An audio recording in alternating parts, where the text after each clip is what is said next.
on a walker with help from my friend who lives in Nevada. She flew home with me so I could make it home safe. So how, like, all right, so you're out of this coma. You're now okay. So 8/11/22 is your day. All right, and that's the day that you're going to rise. It took a coma to get you to rise, but you're going to rise. You're almost dead. You hear the voice of your family, and it makes you come alive. Yeah. So now you're on the airplane coming home. What did Taylor do? What was Taylor's process to make sure she never went back in those first 24 hours? That second 24 hours.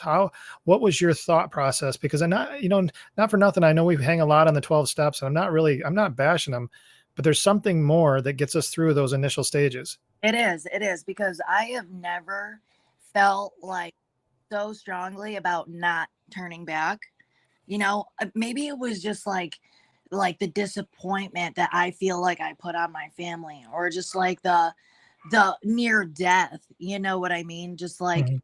I also have a 5-year-old daughter, you know what I mean? So, when she was 2, that's kind of where things started happening, so that can Mhm. affect her, but to think that like she wouldn't, like that was just too close of a call for everybody. And I don't want to do that to anybody. You know? I mean, it's honorable that you feel that way. I think that a lot of things I hear, and I know for myself, I get to this place where I just can't take it anymore. Hmm. There comes this place, and I'm a fighter too. I mean, it's been a lot of years. I'm older, but there still is that. There's comes this place where you just can't take this anymore, and I'm going to fight back. And those shots are too much, and I've got to figure something else out here. And there is this mind shift and I don't know what happens. I know and some call it a spiritual awakening. I think for me it was, I actually, my higher power is God, and I call him by name.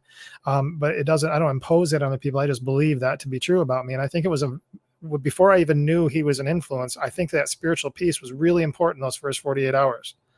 Otherwise, I don't know what those first 48 hours are going to be like every other 48 hours. Strong determination until I smelled a bottle. Right. Right. So, so you're on that airplane and you're flying back home. What's that conversation like with mom and dad? I don't really, like, there wasn't too much other than just like, you know, because I already know this lifestyle at my parents' house, because obviously I went there because I wasn't set up anywhere else. You know, Mhm. it was just like, obviously they were a little weary. So I knew that I couldn't prove anything to them with my words. It was just mostly proving with my actions.